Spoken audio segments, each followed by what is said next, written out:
The wind carried whispers before the warning ever came. At first it was subtle, a tremor beneath the surface of daily life. Merchants still opened their stalls, priests still offered sacrifices, and the people of Jerusalem moved as though nothing had changed. But beneath it all, something was deeply wrong.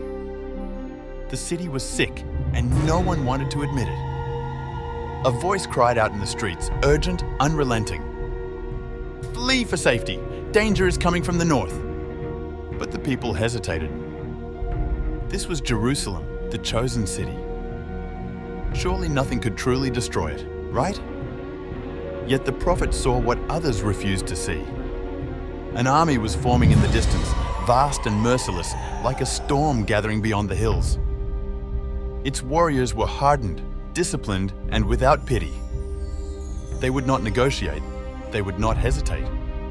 They were coming to tear down everything the people trusted in. Still, the leaders dismissed the warning. "Peace, peace," they said. But there was no peace. The spiritual leaders, those entrusted to guide the people, had grown corrupt. They treated deep wounds like minor scratches, offering comfort instead of truth. They told the people what they wanted to hear, not what they needed to hear. And the people loved it that way. They had lost the ability to blush at their own sin. What once would have brought shame now brought nothing at all. They walked confidently in rebellion, unaware that their confidence was leading them straight toward ruin. Again, the voice called out, "Stand at the crossroads and look. Ask for the ancient paths, where the good way is, and walk in it. Then you will find rest for your souls." But the answer came back, cold and final. "We will not walk in it." So the watchmen were set, voices raised to sound the alarm. "Listen for the trumpet, the danger is real." But again, the people refused. "We will not listen." And so the verdict was sealed. Because they rejected truth.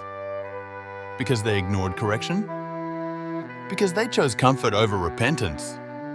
Judgment would come.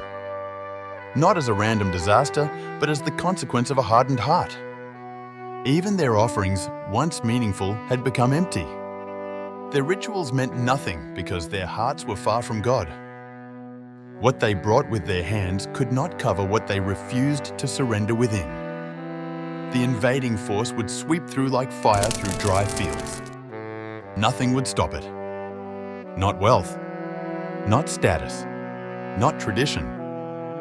And in the end, the people who believed they were strong would be exposed as fragile, like impure silver, tested and found wanting. Rejected, because when they were called, they would not answer.